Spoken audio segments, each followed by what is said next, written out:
ఈరోజే సోమవారం మహాశివుడికి ఎంతో ప్రీతికరమైన రోజు. ఈరోజు ఈ కథను వింటే చాలు ఆ మహాశివయ్య యొక్క ఆశీస్సులు మీకు తప్పకుండా కలుగుతాయి. అదే శివదేవుని కథ. మరి ఆ కథ ఏంటో ఇప్పుడు ఈ వీడియోలో తెలుసుకుందాం. శివదేవుని కథ ప్రారంభము.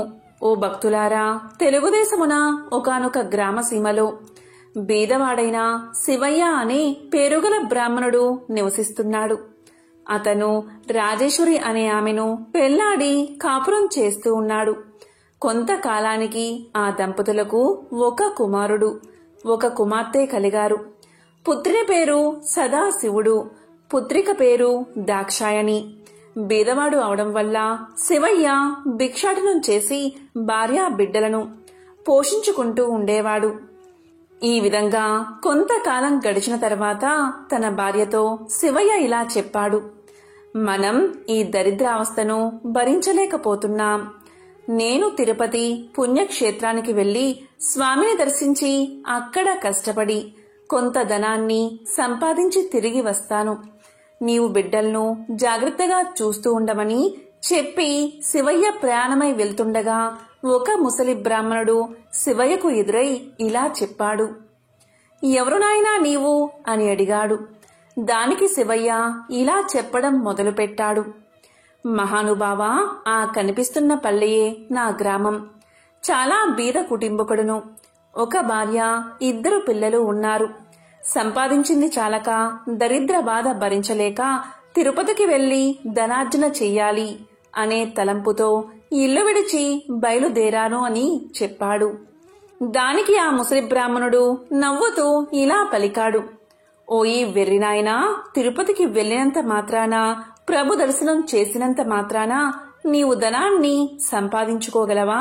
నీకు సకల ఐశ్వర్యాలు ఇచ్చే వ్రత కథ ఒకటి చెప్తాను, శ్రద్ధగా విను అని చెప్పగా అంత శివయ్య, పుణ్యపురుష, అది ఏ దేవుని కదో ఆ చెట్టు నెడలో కూర్చుని వివరించండి స్వామి అని వేడుకున్నాడు. అంతనా ఆ బ్రాహ్మణోత్తముడు శివదేవుని కథ చెప్పడం ప్రారంభించాడు. పూర్వం వంగదేశాన్ని పరిపాలిస్తున్న సూరసేన మహారాజుకు గుణవంతురాలైన ఒక పుత్రిక ఉంది. ఆ బాలామణి పేరు సీమంతిని. సీమంతిని చిన్ననాటి నుండి శివదేవుని యందు అపారమైన భక్తి కలదై పూజలు చేస్తూ ఉండగా ఈ విషయం యాజ్ఞవల్క మహాముని భార్య అయిన మైత్రేయి తెలుసుకుని తానే స్వయంగా సీమంతునికి సోమవార వ్రత మహత్యాన్ని వివరించి చెప్పడానికి సూరసేన మహారాజు పట్టణానికి బయలుదేరి వచ్చి వ్రత విధానం సీమంతునికి తెలియచేసి వెళ్లిపోయింది. ఆ రోజు నుంచి రాజకుమార్తె సోమవార వ్రతాన్ని భక్తి శ్రద్ధలతో చేస్తూ సదాశివుని పూజిస్తూ వ్రతకథ చదువుతూ దినదిన ప్రవర్ధమానమవుతూ ఉంది. ఇలా ఉండగా అంగదేశాన్ని ఇంద్రసేనుడు అనే మహారాజు పరిపాలించేవాడు. ఆ రాజుకు చంద్రాంగదుడు అనే కుమారుడు ఉన్నాడు. ఆ చిన్నవాడు సకల విద్యలు నేర్చుకుని పెళ్లియుడుకు వచ్చాడు. చంద్రాగదునకు వివాహం చెయ్యాలి అనే తలంపుతో ఇంద్రసేన మహారాజు తన కొలువునందున్న మంత్రి పురోహిత సామంతులతో యువరాజైన చంద్రాగదునకు ఎక్కడైనా తగిన చిన్నదాన్ని చూడమని చెప్పి వారిని దేశ దేశాలకు పంపాడు. వారు అనేక దేశాలు తిరిగి తిరిగి చివరకు వంగదేశ పరిపాలకుడైన సూరసేన మహారాజు పట్టణం చేరుకున్నారు. ఆ రాజుకు సీమంతిని అనే కుమార్తె ఉందని పరిచారకుల వల్ల తెలుసుకుని రాజదర్శనానికై ఆస్థానానికి వెళ్లారు. అంత రాజు మంత్రి పురోహితులను గౌరవించి తమరు వచ్చిన పని ఏమిటి అని అడిగాడు. అప్పుడు వారు ఇలా చెప్పారు: మహారాజా, మాది అంగదేశము. మా ఇంద్రసేన మహారాజు గారికి చంద్రాగదుడు అనే కొడుకు ఉన్నాడు. అతనికి తగిన కన్య గురించి తిరుగుతూ తమ పుత్రికారత్నముగు సీమంతినీదేవి గుణగణాలు తెలుసుకుని ఇక్కడకు వచ్చాము. ఇదిగో మా యువరాజు చిత్రపటము అని చూపించారు. రాజు ఆ చిత్రపటాన్ని కుమార్తెకు చూపించి ఆమె సమ్మతికి సంతోషించి కళ్యాణ ముహూర్తం నిశ్చయించి మహావైభవంగా వివాహం చేశాడు. వివాహమైన కొంతకాలానికి ఒక రోజున చంద్రాగదుడు తన వినోదపు చెలికాండ్రతో యమునా నదీ తీరమున నావపై షికారు చేస్తున్న సమయంలో దురదృష్టవశాత్తు ఆ నావ నీటిలో మునిగిపోయింది. చంద్రాగదుడు తప్ప మిగిలినవారు చనిపోయారు. చంద్రాగదుని నాగకన్యలు పట్టుకుని తమ రాజు అయిన తక్షకుని వద్దకు తీసుకుపోయారు. తక్షకుడు చంద్రాగదుని చూసి, ఇతను ఎవరు, ఇక్కడకు ఎందుకు తీసుకువచ్చారు అని అడగగా నాగకన్యలు ఇలా సమాధానం చెప్పారు. మాకు తెలియదు, నీటి ప్రవాహంలో కొట్టుకుని పోతూ ఉండగా మాకు చిక్కడం వల్ల తమ దగ్గరకు తీసుకువచ్చాము అని సమాధానం చెప్పారు. దీనితో తక్షకుడు దివ్య దృష్టితో చంద్రాగదుని వృత్తాంతం తెలుసుకుని ఇలా పలికాడు. ఇతడు సామాన్యుడు కాదు. ఇతని ధర్మపత్ని సీమంతినీదేవి. శివుని ఆరాధిస్తూ సోమవార వ్రత ప్రభావం గల మహాపతివ్రత. అందువల్లే ఇతను నీటిలో పడిపోయినా ప్రాణాలు విడవలేదు. మీకు చిక్కడం వల్ల అతనికే విధమైన అపాయమూ కలగలేదు అని నాగకన్యలకు చెప్పాడు. ఈ సంభాషణంతా వింటున్న చంద్రాగదుడు భయపడుతూ దిక్కులు చూడసాగాడు. అంత తక్షకుడు చంద్రాగదుని వీపు చరచి ధైర్యాన్ని కలగజేసి తన దగ్గర ఉన్న విలువైన మణులు ఇచ్చి ఆ మణుల యొక్క ప్రభావం కూడా తెలియచేసి భూలోకానికి సాగనంపాడు. అక్కడ సీమంతిని తన భర్త జాడ తెలియకపోవడం వల్ల నావ ప్రమాదంలో చెలికాండ్రతో పాటు తన భర్త కూడా మరణించి ఉంటాడని అనుకుని పరిపరి విధాలా విచారిస్తూ, ఓ శివదేవా, తల్లి పార్వతి, నేను విడవకుండా ఆచరిస్తున్న సోమవార వ్రతం యొక్క ఫలితం ఇదేనా అని దుఃఖిస్తూ కనులు మూసుకునగా స్వప్నంలో జగజ్జనని ఇలా పలికింది. అమ్మాయి, నీ భర్తకేమీ భయం లేదు. విచారించకు, సజీవుడై ఉన్నాడు. త్వరలో నీ చెంతకు వస్తాడు అని చెప్పి అంతర్ధానమయ్యింది. అంతలో ఆమె మేల్కొని స్వప్నంలో దేవి చెప్పిన వాక్యాలు వృధా కావని మనస్సును ధైర్యం చేసుకుని యథాప్రకారంగా సోమవార వ్రతాన్ని ఆచరిస్తూ ఉండగా దివ్య ప్రభావం గల మనులతో చంద్రాగదుడు తన దేశానికి తిరిగి వచ్చాడు.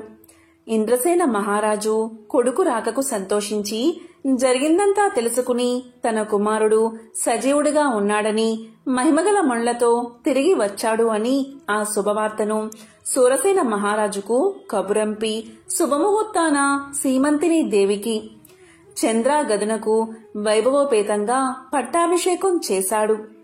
సీమంతిని దేవి చంద్రాగదులు తమ దేశ ప్రజలకు సోమవార వ్రత ప్రభావం గురించి, శివదేవుని మహిమల గురించి బోధిస్తూ ధర్మ మార్గాన రాజ్యపాలన చేస్తూ ఉన్నారు.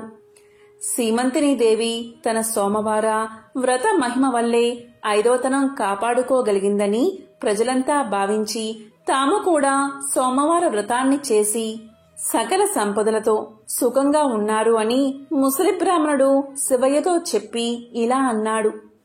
శివయ్య, నీవు కూడా ఈ వ్రతాన్ని చేస్తే నీకు కూడా సకల ఐశ్వర్యాలు కలుగుతాయి అని చెప్పగా శివయ్య ఎంతో ఆనందం చెంది ఇలా పలికాడు. మహాపురుష, ఆ వ్రతాన్ని ఎలా చెయ్యాలి అని కోరాడు. దానికి ఆ బ్రాహ్మణుడు ఇలా చెప్పసాగాడు. శివయ్య, విను. సోమవారం రోజున ఉదయమే లేచి స్నానం చేసి గృహాన్ని శుద్ధి చేసి రంగురంగుల ముగ్గులు పెట్టి ఇంటికి ఈశాన్య భాగమున పీట మీద శివదేవుని పటం ఉంచి ఆవు నేత్తో కాని కొబ్బరి నూనెతో కాని దీపాన్ని వెలిగించి శివదేవునికి టెంకాయ కొట్టి ధూపం వేసి మారేడు దళాలతో అభిషేకం చేసి 3 రకాల పువ్వులు పెట్టి భక్తితో పూజించి కొబ్బరి ముక్కలు తరిగి పంచదార కాని లేక బెల్లం కాని కలిపి నైవేద్యం పెట్టి శివదేవుని వ్రత కథ చదివించి ఆ ప్రసాదం అందరికీ పంచిపెట్టి తాము కూడా కళ్ళకద్దుకుని సేవించాలి. ఇలా 3 సోమవారాలు భక్తి శ్రద్ధలతో పూజిస్తే సిరి సంపదలు కలిగి మనసులోని కోర్కెలు ఫలిస్తాయి అని చెప్పి ముసలి బ్రాహ్మణుడు అదృశ్యమయ్యాడు. కడు నిష్ఠతో వింటున్న శివయ్య బ్రాహ్మణుడి గానక, ఆహా, ఈ మహానుభావుడే నా పాలిట దేవుడు, నా అవస్థను చూసి నాకీ ఉపదేశం చేశాడు అని భావించి తిరిగి ఇంటికి వెళ్లి జరిగిందంతా భార్యకు చెప్పాడు. భార్యాభర్తలు 3 సోమవారాలు భక్తి శ్రద్ధలతో శివదేవుణ్ణి పూజించి ప్రసాదం ఇరుగు పొరుగు వారికి పంచిపెట్టి సుఖంగా ఉండగా వారికి దరిద్ర బాధలు పోయి అష్ట ఐశ్వర్యాలు కలిగాయి. కొన్నాళ్లకు ధనగర్వంచే వ్రతం చేయడం మానేశారు. శివదేవునికి కోపం వచ్చి వీరి గర్వాన్ని అణచాలని మళ్లీ దరిద్రులుగా చేశాడు. దరిద్ర దశలో ఉన్న శివయ్య మరలా యథాప్రకారంగా భిక్షాటనకు ఒక గ్రామం వెళ్లి యాచించగా, ఇవాళ మేము శివదేవుని పూజ సోమవార వ్రతాన్ని చేసుకుంటున్నాము. ఇప్పుడు భిక్ష వేయుటకు వీలు లేదు అన్నారు. అయ్యో, సోమవార వ్రతాన్ని మరిచిపోయినందునే మాకీ గతి పట్టింది. చాలా అపచారం చేశాము అనుకుంటూ ఇంటికి వెళ్లి ఈ సంగతి భార్యకు జ్ఞాపకం చేశాడు. ఆమె భర్త మాటలు లెక్క చేయక మొండిగా మాట్లాడింది.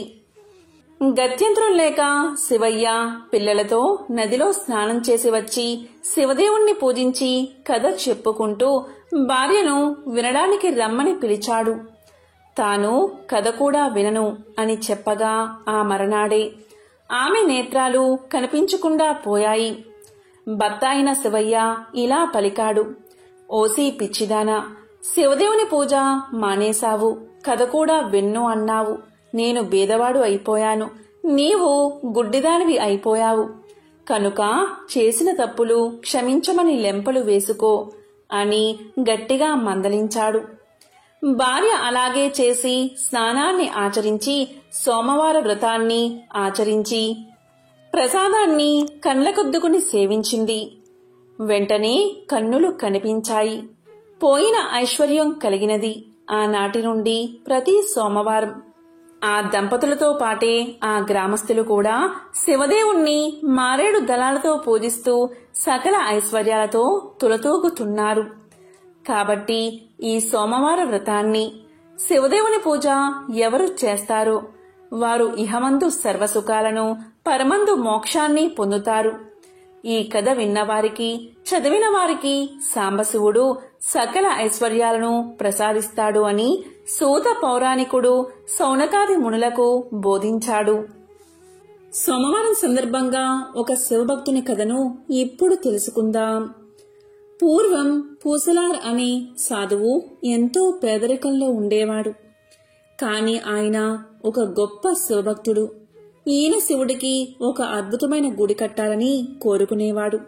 ఈయన ప్రతిరోజు తన మనసులో ఒక్కొక్క ఇటుక పేరుస్తూ ఆలయ నిర్మాణం కొనసాగించాడు.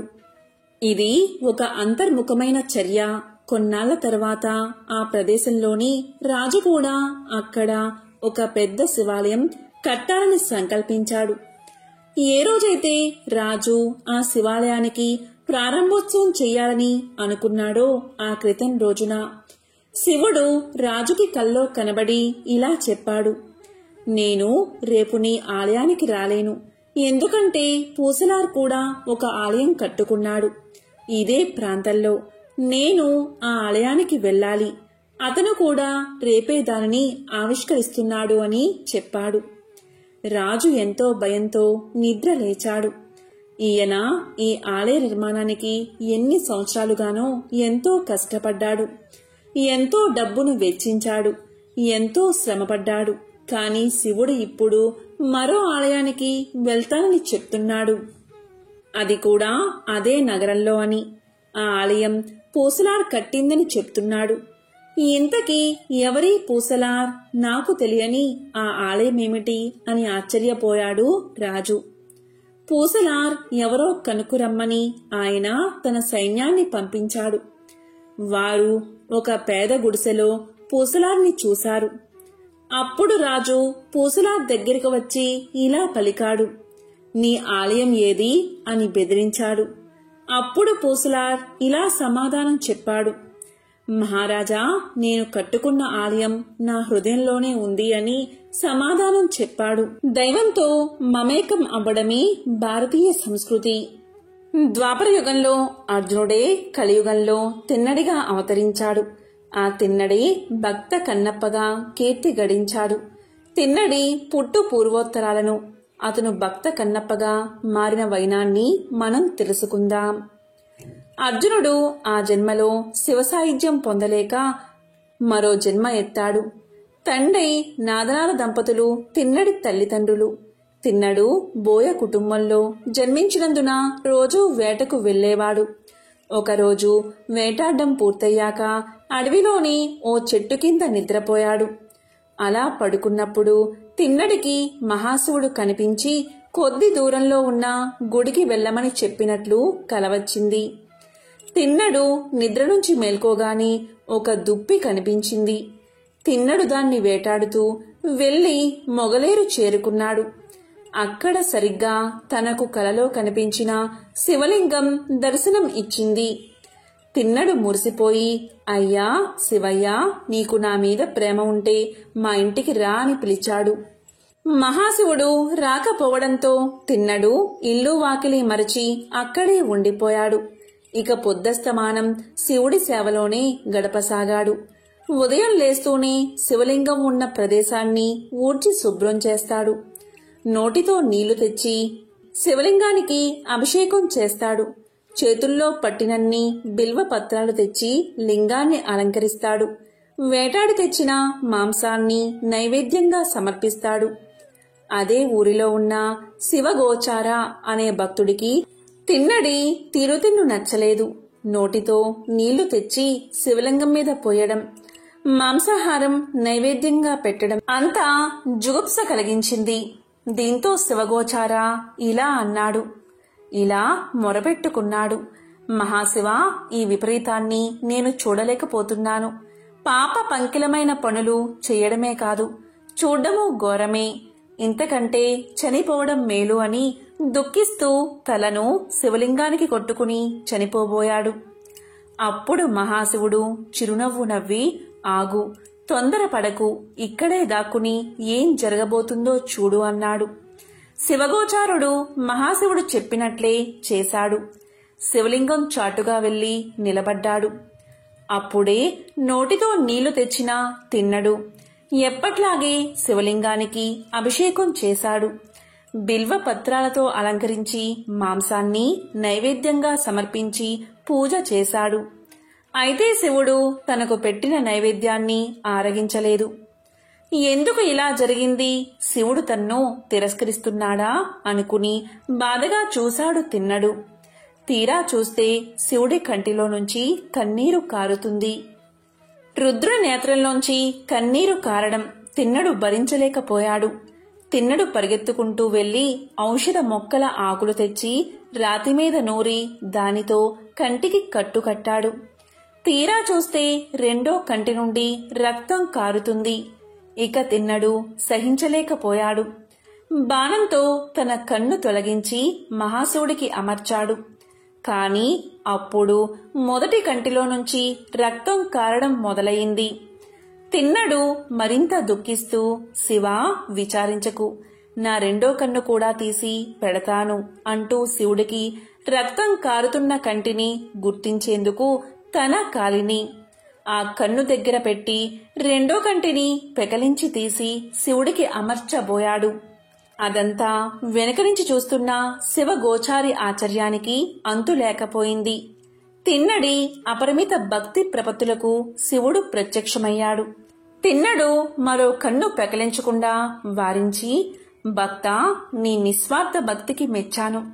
కన్ను అప్పగించినా నువ్వు ఇకపై కన్నప్పగా ప్రసిద్ధమవుతావు, సిసలైన భక్తుడిగా చిరస్థాయిగా నిలిచిపోతావు అంటూ శివ సాయుధ్యాన్ని ప్రసాదించాడు. శివగోచారుడు ఈ ఉదంతాన్ని కళ్ళప్పగించి చూస్తూ ఉండిపోయాడు. ఈ కథ మహాశివపురాణంలోనిది. పూర్వం ఒకానొకప్పుడు దేవగిరి అనే పట్టణంలో సుధర్ముడు అనే గొప్ప శివభక్తుడు ఉండేవాడు. అతను త్రికాలాల్లోనూ సంధ్యావందనం అలవాటైనవాడు. ఎప్పుడూ కూడా శివభక్తి అలవాటు పడిన మనసు ఉన్నవాడు. భగవంతుని యందు అతని మనసు లగ్నం కావడం చేత తనకి ఇది ఉంది అని కాని ఇది లేదు అని కాని ఎప్పుడూ అతను భావించేవాడు కాదు. తనకి ఏది లేకపోయినా ఉన్నా అంతా ఈశ్వరానుగ్రహమే అని అనుకునేవాడు. అతని భార్య పేరు సుదేహ. మహా సౌశీల్యవతి, భర్తను దైవంగా భావించే మహా ఇల్లాలు. ఇలా ఉండగా వీరిద్దరికీ సంతానం కలగలేదు. దీనితో సుదేహ ఎంతో బాధపడుతూ ఉండేది. భార్య బాధను చూసిన సుధర్ముడు ఇలా పలికాడు: సుదేహ, ఎవరు ఎవరికి తల్లిదండ్రులు, ఎవరు ఎవరికి బిడ్డలు, ఎవరి స్వార్థం వారిది. అటువంటి బిడ్డల కోసం ఎందుకు నీకీ అలజడి? ఈ సంబంధాన్ని ఈశ్వరుడి మీద పెట్టు, నీవు తరిస్తావు, నీతో పాటు నేను కూడా. ఈ బిడ్డలు, సంసారం మనం తరించడానికి ప్రతిబంధకాలు. అందుకని మరో ఆలోచన లేకుండా ఈశ్వరుని యందు మనసు పెట్టు అని చెప్పాడు సుధర్ముడు. ఈ మాటలు విన్న తర్వాత సుదేహ తన మనసును సర్దుకుంది. ఇలా ఉండగా ఒకసారి సుదేహ పొరుగు ఇంటికి వెళ్ళింది. ఈ సందర్భంలో స్త్రీల మధ్య ఏదో వాదులాట వచ్చింది. సుదేహ తనకు తెలిసిన మంచి మాట పొరుగావిడికి చెప్పింది. అది విన్న పక్క ఆవిడ, చెప్పడానికి నీకున్న యోగ్యత ఏమిటి అని అడిగింది. ఆ మాటలకు సుదేహ ఎంతగానో బాధపడి జరిగిందంతా భర్తకు తెలియచేసింది. అప్పుడు సుధర్ముడు ఇలా పలికాడు: నేను ఎంతగా చెప్పినా నీవు బిడ్డల గురించే ఆలోచిస్తున్నావు. మనసుని ఈశ్వరుని వైపు మరచలేకపోతున్నావు.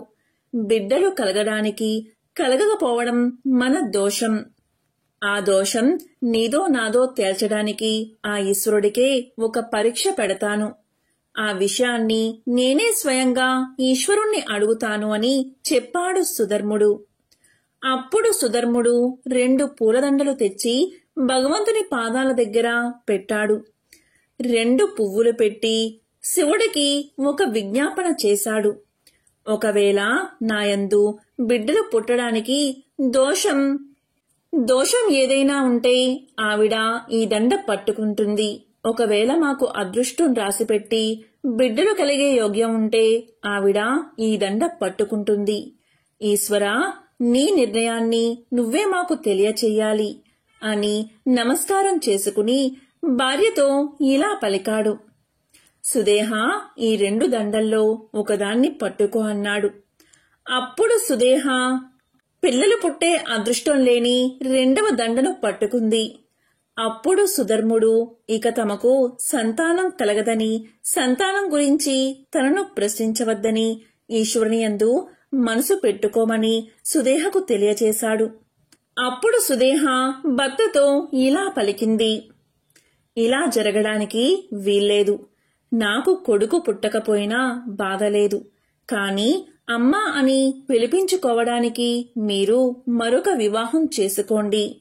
మీరు తండ్రి అవుతారు. ఆమె వల్ల మీకు సంతానం కలుగుతుంది కదా. వాళ్ళు నన్ను అమ్మా అని పిలిస్తే చాలు అని చెప్పింది. అప్పుడు సుధర్ముడు ఇలా పలికాడు: ఈ పని నీవు చెప్పినంత తేలిక కాదు. ఇదంతా ఒకరోజు పెనుభూతమై కూర్చుంటుంది. కాబట్టి నేను పెళ్లి చేసుకోను అన్నాడు. దానికి సుదేహ చనిపోతాను అని హెచ్చరించింది.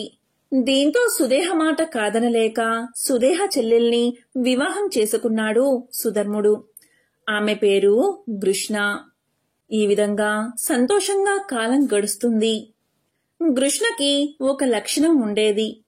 ఏది ఇంట్లో జరిగినా ముందు తన అక్కకే చెప్పేది. సుధర్ముడు కూడా పెద్ద భార్యను గౌరవించి మసులుకునేవాడు. గృష్ణ ప్రతిరోజు 101 పార్థివ లింగాలకు అర్చన చేసేది. పూజ అయిన తర్వాత 101 లింగాలను సరోవరంలో కలుపుతూ ఉండేది. గృష్ణ చేసే శివ పూజ వల్ల మహాశివుడు ఎంతో సంతోషించి ఆమెకు ఒక మగపిల్లవాడిని ప్రసాదించాడు. గృష్ణ గర్భాన్ని ధరించి 12 మగపిల్లవాడిని కన్నది. ఇంట్లో అందరూ ఎంతో సంతోషంగా ఉన్నారు. నెమ్మదిగా ఆ పిల్లవాడు పెద్దవాడు అయ్యాడు. ఆ పిల్లవాడికి యుక్త వయస్సు వచ్చింది. ఆ పిల్లవాడికి వివాహం చేశారు. కాని వియ్యంకులు వారు సుదేహను గౌరవంగా చూసేవారు కాదు. గృష్ణను మాత్రమే ఎంతో గౌరవంగా చూసేవారు. దాంతో సుదేహకు కక్ష కలిగింది. అసూయ ప్రబలింది.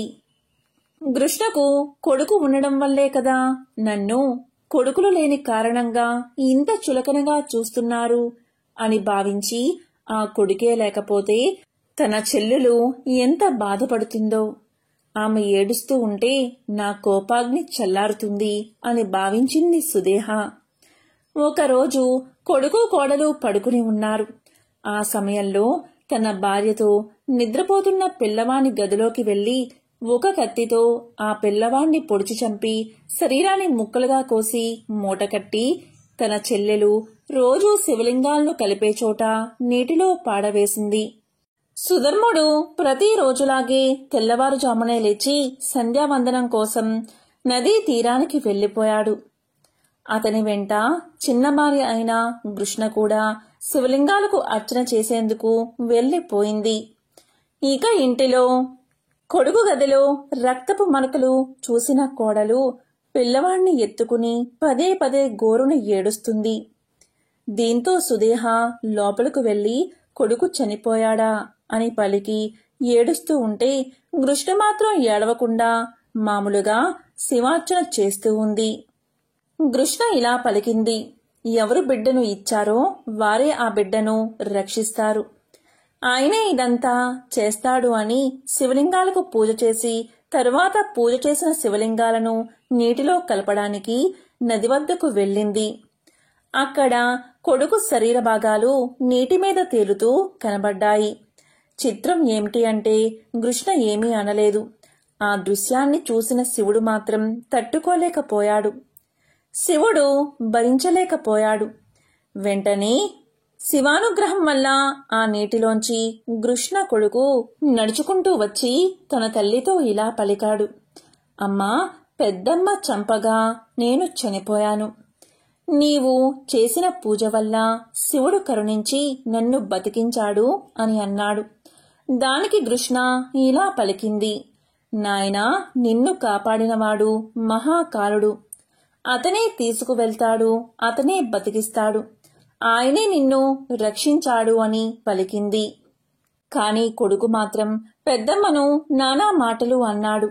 దానికి కృష్ణ, నాయనా, నీవు మాట్లాడేది తప్పు. ఎప్పుడూ కూడా ఎవరినీ నిందించకూడదు. ముక్కుంటి స్వామి నిన్ను రక్షించాడు కదా, ఆయన రక్షణ ఉన్నంతకాలం నిన్ను ఎవరూ ఏమీ చేయలేరు. ఎవరి మీద కోపం మనసులో ఉంచుకోకు అని చెప్పి ఇంటికి వెళ్లిపోయింది. ఇది కూడా శివుడు భరించలేకపోయాడు. అప్పుడు శివుడు 3 కనులతో త్రిశూలం పట్టుకుని, కృష్ణ, ఈ త్రిశూలంతో నీ అక్కను పొడి చేస్తాను అన్నాడు. దానికి కృష్ణ ఇలా పలికింది, వద్దు స్వామి, వద్దు అని. దానికి ఈశ్వరుడు, నీ కొడుకును చంపింది కదా, అందుకే ఆమెను చంపేస్తాను అన్నాడు. అప్పుడు కృష్ణ మహాశివుణ్ణి పలుపరి విధాలా స్తుతించి, స్వామి, దీనివల్లే కదా నీవు ఎంత ఉదారుడవో లోకానికి తెలిసింది. నా కొడుకుని ఎవరు చంపారో లోకానికి తెలిస్తే ఎంత, తెలియకపోతే ఎంత. నిన్ను నమ్మిన వారికి నాశనం లేదని లోకాలన్నిటికీ తెలుసు. కాబట్టి ఈశ్వరా, నీ పాదాలయందు నాకు ఎల్లప్పుడూ భక్తిని కలిగేలా చెయ్యి. మా అక్క వల్లే కదా నాకు కొడుకు కలిగాడు, మా అక్క వల్లే కదా నాకు నీయందు భక్తి కలిగింది, కాబట్టి మా అక్క తప్పును క్షమించు అని వేడుకుంది. దానికి మహాశివుడు ఇలా పలికాడు, సరే కృష్ణ, ఎలాగూ సాక్షాత్కరించాను కదా, ఏదైనా వరం కోరుకో, తీరుస్తాను అన్నాడు. దానికి కృష్ణ ఇలా పలికింది, స్వామి, నేను ఏ నదిలో అయితే నీ 101 శివలింగాలను కలుపుతానో ఆ చోట నీవు జ్యోతిర్లింగ స్వరూపుడిగా వెలుగు పొందు అని నమస్కారం చేసింది.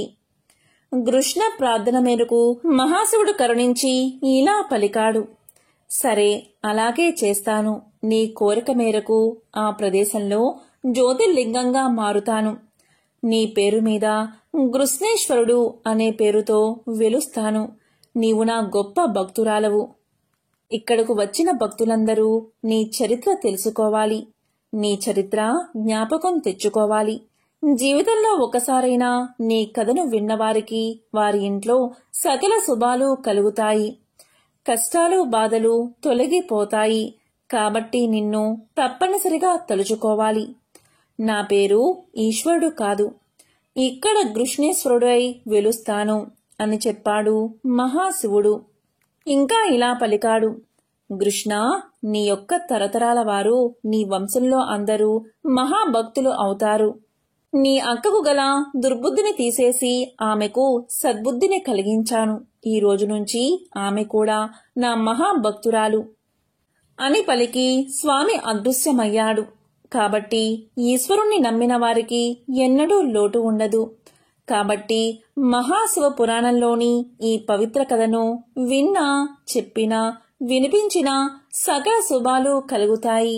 ఒకరోజు కార్తవీర్యార్జునుడు ప్రధానుడై చతురంగ బలాలతో భూగోళమంతా విహరించి తిరిగి వస్తూ ఉండగా అతను జమదగ్ని ఆశ్రమాన్ని సందర్శించాడు. చతురంగ బలాలను ఆశ్రమానికి దూరంగా నిలిపి తాను మరో 2 మిత్రులతో కలిసి పాదాచారుడై రుచిక మహర్షి దర్శనం కోసం ఆశ్రమంలోకి ప్రవేశించాడు. అప్పుడు జమదగ్ని ఆర్ఘ్యపాద్యాదులు ఇచ్చి నమస్కారం చేశాడు. ఉభయ కుశలోపరి అయిన తర్వాత ఆ మహర్షి కార్తవీర్యార్జునుడి సర్వ సైన్య సమేతంగా ఆతిథ్యానికి పిలిచాడు. తన ఆశ్రమంలో ఉన్న కామధేనువైన సురభి మహిమతో అందరికీ అపూర్వమైన విందు విలాసాలు, దివ్య భోగాలను అందించాడు. అప్పుడు ఆనందించవలసిన కార్తవీర్యార్జునుడి మనసు ఈర్ష్యా కలుషితమయ్యింది. భూమండలాన్ని మొత్తం తాను పరిపాలిస్తున్నా ఆ ఏర్పాట్లను తాను మాత్రం చెయ్యలేడు. అయితే ఒక సాధారణమైన ఋషి ఈ విందు అందించడం కార్తవీర్యార్జునుడికి పరాభవం అనిపించింది. ఆ విందు విలాసాలు వేటికి అవే సాటి. స్వర్గలోకంలో కూడా ఇలాంటివి ఉండవు. ఇలాంటివి ఎక్కడా కనలేదు, అలాగే వినలేదు. వీటిని తనకు అందించాలంటే ఇది తప్పకుండా తనని అవమానించడమే. ఈ పరాభవానికి మూల కారణం ఆ ఋషి దగ్గర ఉన్న కామధేనువే. అప్పుడు కార్తవీర్యార్జునుడు చాలా బాగా ఆలోచించి ఆ కామధేనువుని సొంతం చేసుకోవాలి అనుకున్నాడు. దానంగా ఇస్తే తీసుకుంటాను, లేకపోతే స్వాధీనం చేసుకుంటాను. అయినా శాంతి పరాయణుడైన ఈ ఋషి నన్ను ఎలా ఎదిరించగలడు? ఇలా ఒక నిర్ణయానికి వచ్చి ముందు వినయంగా ఋషిని అభ్యర్థించాడు కార్తవీర్యార్జునుడు. అయితే దానికి ఋషి ఒప్పుకోలేదు. అప్పుడు కార్తవీర్యార్జునుడు ధనాన్ని కోరినంత ఇస్తాను అని పలికిన ఋషి అందుకు అంగీకరించలేదు. అయితే బలాత్కారంగా తీసుకుపోతాను అని అన్నాడు కార్తవీర్యార్జునుడు. నీ వల్ల అయితే అలాగే తీసుకువెళ్ళు అని ఋషి శాంతంగా పలికి ఎప్పటిలాగే ప్రశాంతంగా కూర్చున్నాడు. హైహయుడు దూడతో సహా కామధేనువును బంధించి రాజధానికి లాక్కుని పోయాడు. జమదగ్ని కుమారుడైన పరశురాముడు ఆ సమయంలో సమిదలు దర్భలు తీసుకురావడానికి అడవికి వెళ్లాడు. ఈ సంఘటన జరిగిన కొద్దిసేపటికి ఆశ్రమానికి తిరిగి వచ్చాడు పరశురాముడు. తండ్రికి నమస్కారం చేసి కూర్చున్నాడు. అప్పుడు సోదరులందరూ చుట్టుముట్టి జరిగిన విషయమంతా పరశురాముడికి తెలియచేశారు. వింటూనే పరశురాముడు కోపంతో ఉవ్వెత్తున లేచాడు. లేస్తూనే పర్ణశాలలో ప్రవేశించి గండ్రగొడ్డలని చేత పట్టాడు. వస్తూనే భూమి కంపించిపోయేటట్లు హైహయుల్ని సంహరించడానికి మాహిష్మతి నగరాన్ని చేరుకున్నాడు. అప్పుడు చతురంగ బలాలతో కార్తవీర్యార్జునుడు సరిగ్గా పురప్రవేశం చెయ్యబోతూ ఉండగా వెళ్లి వెనక నుంచి అటకాయించాడు. ఓరి క్షత్రియా, నీ మొహాన్ని చూపించు అని గంభీర స్వరంతో గర్జించాడు పరశురాముడు. వస్తున్నది సాక్షాత్తు శ్రీమన్నారాయణుడి అవతారమని కార్తవీర్యార్జునుడు గుర్తించాడు. కాని ఆయన తన క్షత్రియ ధర్మం ప్రకారం తన సైన్యాన్ని యుద్ధానికి పురికొల్పాడు. రాజు ఆజ్ఞను అనుసరించి క్షత్రియ వీరులందరూ రకరకాల ఆయుధాలతో పరశురాముడి మీదకు లగించారు. సూర్యుడు తన కిరణాలతో చీకట్లను నాశనం చేసినట్లు రెప్పపాటు కాలంలో పరశురాముడు కార్తవీర్యార్జునుడి చతురంగ బలాలను మట్టు పెట్టాడు. సైన్యం ఆ విధంగా నాశనం కావడంతో బాధ కలిగిన తన పరాక్రమం అంతటి వాడు వచ్చాడు అని మురిసిపోయాడు కార్తవీర్యార్జునుడు. చేస్తే ఇటువంటి వాడితోనే యుద్ధం చెయ్యాలి అనుకున్నాడు. ఇన్ని వేల సంవత్సరాలకి నాకు తగినవాడు ఒక్కడు దొరికాడు. ఇంద్రాది దేవతలు సైతం ఇతన్ని ఎదిరించి నిలబడలేరు. నేను ఇతడితోనే ద్వంద్వ యుద్ధం చెయ్యాలి. నాకంటే అధికమైన వాడా కాదా తెలుసుకోవాలి.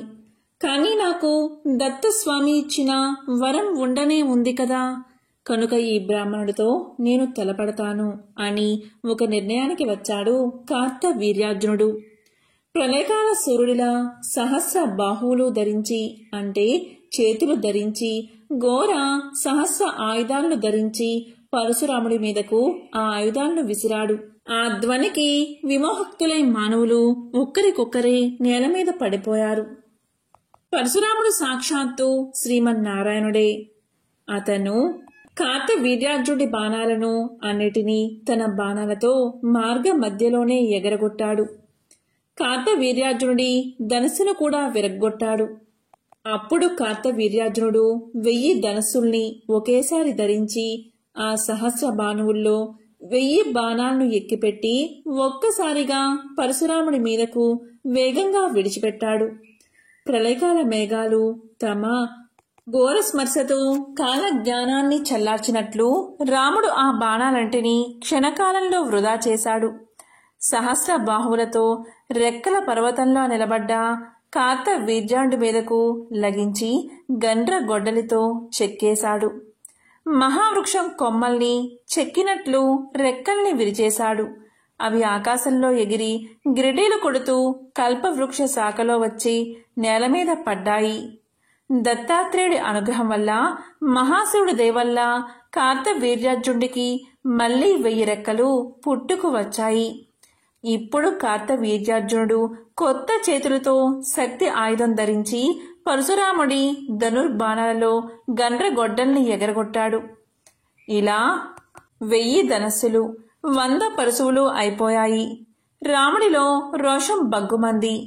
ఆగ్నేయాస్త్రాన్ని ప్రయోగించి ఒక్కసారిగా 1000 చేతులను మొదటి అంతటికే హతమార్చి మళ్లీ మొలవకుండా చేశాడు. అప్పుడు రెక్కలు తెగిన పక్షుల్లాగా నిరాధారుడై నిలబడ్డాడు కార్తవీర్యార్జునుడు. ఆ నిమిషంలో అతని అంతరాత్మ మేల్కొంది. కనుక వెంటనే ధ్యాన సమాధిలోకి ప్రవేశించి బాహ్య శృతిని కోల్పోయి తన స్థానంలోనే నిలబడిపోయాడు. అప్పుడు పరశురాముడు ఒకే ఒక్క గొడ్డలి వేటుతో కార్తవీర్యార్జునుడి శిరస్సును నేలకు కూల్చాడు. పండిన తాటిపండు తనంతట తాను నేలకు రాలినట్లుగా అది అల్లంత దూరాన దవీమని పడింది. ఆ వెంటనే నరికి వేయబడిన కార్తవీర్యార్జునుడి కళేబరం కూడా నేలకు ఒరిగిపోయింది. ఆ సమయంలో దేవతలు పుష్పవర్షం కురిపించారు. యోగా విద్య పరాంగతుడు కనుక అతను ఇదివరకే జీవన్ముక్తుడయ్యాడు. ఇప్పుడు శరీరం రాలి పడిపోవడంతో విదేహముక్తుడు అయ్యాడు. కైవల్యాన్ని పొందాడు. శరీరంలోని పంచభూతాలు ప్రపంచంలోని అంటే ప్రకృతిలోని పంచభూతాలతో కలిసిపోయాయి. అప్పుడు పరశురాముడి కోపం శాంతించింది. సంతోషంగా కామధేనువును తీసుకుని ఆశ్రమానికి చేరుకున్నాడు. జరిగింది మొత్తం తండ్రికి నివేదించి తపస్సుకు వెళ్లిపోయాడు. ఈ విధంగా కార్తవీర్యార్జునుడి నిర్యాణం జరిగింది. ఎంతో పవిత్రమైన విశేషమైన ఈ కథను వింటే చాలు, సమస్త శుభాలు మీకు కలుగుతాయి.